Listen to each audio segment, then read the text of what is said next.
We here at ABC6, we are also saying goodbye to 2024 and hello to the new year, so we wanted to take a look back on all the biggest stories from this past year. ABC6 News reporter Rachel Mantos takes us on a journey back through some of the highs and lows of 2024.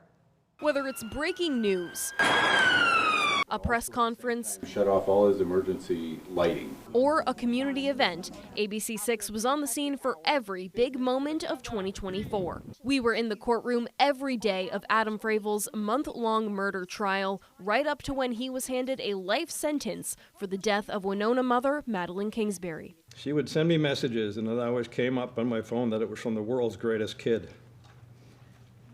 She truly was. We also followed the 9 charges against former Minnesota State Trooper Shane Roper after a deadly crash that killed 18-year-old Owatonna student Olivia Flores. From teachers that had her to coaches to friends to I had Olivia in class one year, like, it's all love. Live would have loved it. We honored those who left us too soon, including sacrifices made by our first responders, like Rochester native Adam Finseth, who served his community until his last breath when he was killed during a shooting in Burnsville. He was a hero.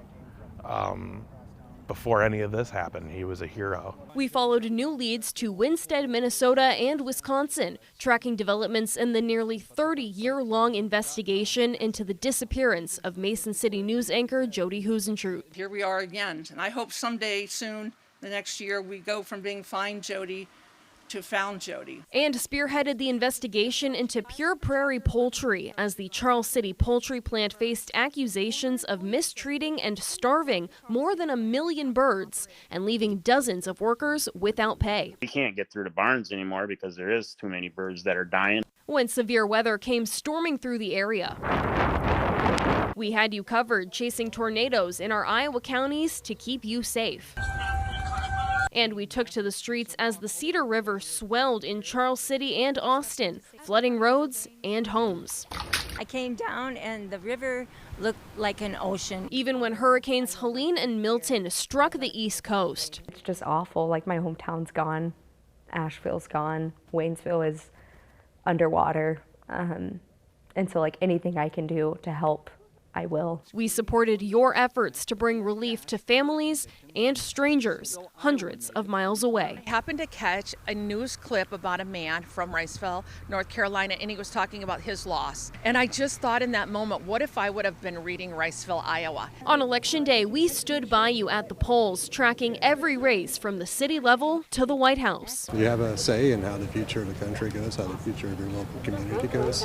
It's important. We were also in the classroom as Rochester Public Schools got voters to approve a nearly $20 million levy. I think our community has entrusted us with increased resources, and it's not going to be easy because costs are going up for school organizations just like they are for families, but I believe we need to live within those resources. And as budget blunders led frustrated Byron parents to create a petition resulting in Superintendent Mike Newbeck stepping down. Obviously, it's what I was hoping for with the petition, so I'll take that, but I think it's good for our students, our teachers, and the rest of the administrators. These stories and hundreds more. Stay with us in 2025 as we continue bringing you all the latest local news.